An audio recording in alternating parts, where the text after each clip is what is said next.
Assalamualaikum warahmatullahi wabarakatuh. Halo semuanya, di video kali ini kita akan membahas tentang sampah. Ternyata sampah juga dibedakan menjadi beberapa macam loh. Sampah juga bisa kita olah menjadi sesuatu yang bermanfaat dan memiliki nilai jika kita tahu bagaimana cara mengolahnya. Sebelumnya kita cari tahu dulu yuk pengertian sampah dan pembagiannya. Sampah merupakan material sisa yang tidak diinginkan setelah berakhirnya suatu proses. Menurut definisi dari WHO atau World Health Organization, sampah adalah sesuatu yang tidak digunakan, tidak dipakai, tidak disenangi, atau sesuatu yang dibuang yang berasal dari kegiatan manusia dan tidak terjadi dengan sendirinya. Menurut Undang-Undang Republik Indonesia Nomor 18 Tahun 2008 tentang pengelolaan sampah, sampah adalah sisa kegiatan sehari-hari manusia dan alam yang berbentuk padat. Sampah dapat berasal dari kegiatan manusia, hewan, dan alam. Sampah dibedakan menjadi dua, yaitu sampah organik dan sampah anorganik. Sampah organik adalah sampah yang berasal dari sisa makhluk hidup yang mudah terurai secara alami. Sampah organik dikatakan sebagai sampah ramah lingkungan jika mengolahnya dengan cara yang tepat. Bila tidak dikelola dengan benar, akan menimbulkan penyakit dan bau yang kurang sedap hasil dari pembusukan sampah organik yang cepat.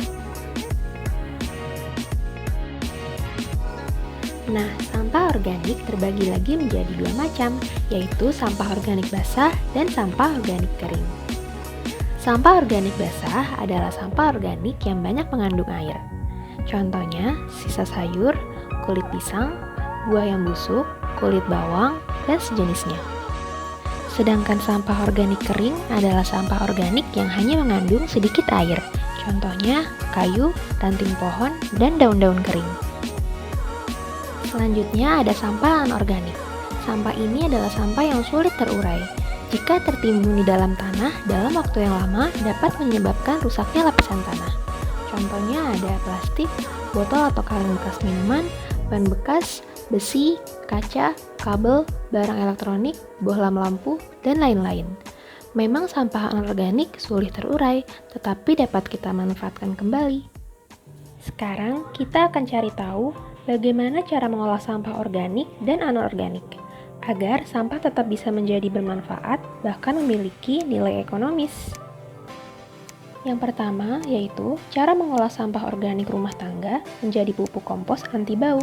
Kita siapkan alat dan bahannya dulu yuk. Alat dan bahannya yaitu yang pertama, wadah berukuran besar dengan penutup, bisa tong atau ember, lalu dibolongi tiap sisinya agar sirkulasi udara lancar dan ini yang membuat pupuknya nanti tidak akan bau. Yang kedua, sampah organik, seperti sampah rumah tangga, bisa sisa makanan, sisa sayuran, atau dedaunan. Yang ketiga, tanah dan air secukupnya. Bagaimana? Alat dan bahannya mudah ditemukan di rumah kan? Sekarang ke langkah pembuatannya. Yang pertama, masukkan sampah organik ke dalam wadah yang sudah dibolongi tiap sisinya tadi. Yang kedua, masukkan tanah secukupnya ke dalam wadah yang telah diisi sampah organik. Ketebalannya bisa disesuaikan dengan wadah dan banyaknya sampah. Yang ketiga, siram permukaan tanah tersebut menggunakan air secukupnya. Kemudian, terus ulangi prosesnya dari mulai masukkan sampah dan tanah sampai wadah atau ember terisi penuh. Jika sudah, tutup wadah dengan rapat dan biarkan sekitar 3 minggu. Pastikan wadah pembuat pupuk kompos tidak terkontaminasi oleh air hujan dan hewan. Setelah 3 minggu, cek keadaan pupuk. Apabila sudah berwarna kehitaman dan adanya biji yang sudah tumbuh, bisa biji apapun ya, berarti pupuk sudah jadi dan siap untuk digunakan. Selanjutnya kita akan tahu cara mengolah sampah anorganik. Banyak kreasi yang bisa kita buat dari sampah anorganik, misal dari bahan botol plastik bekas, tutup botol, kaleng bekas minuman, dan lain-lain. Ini adalah beberapa contoh kerajinan yang bisa kita buat dari bahan dasar sampah anorganik. Untuk slide selanjutnya akan ada contoh kerajinan lengkap dengan alat dan bahan yang dibutuhkan serta cara membuatnya. Silahkan difoto atau di screenshot ya.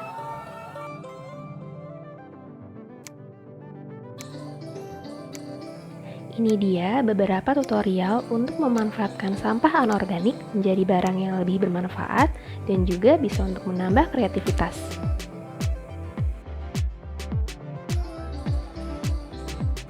Berdasarkan penelitian, ada sekitar 275 juta ton sampah plastik dari seluruh dunia. Alangkah baiknya kita kurangi pemakaian plastik dan beralih ke bahan yang lebih ramah lingkungan. Ayo selamatkan bumi, mulai dari hal-hal kecil, seperti membuang sampah pada tempatnya, serta tidak menggunakan plastik dan kertas secara berlebihan. Terima kasih sudah menonton, semoga ilmu dan pesan dari video ini bisa bermanfaat.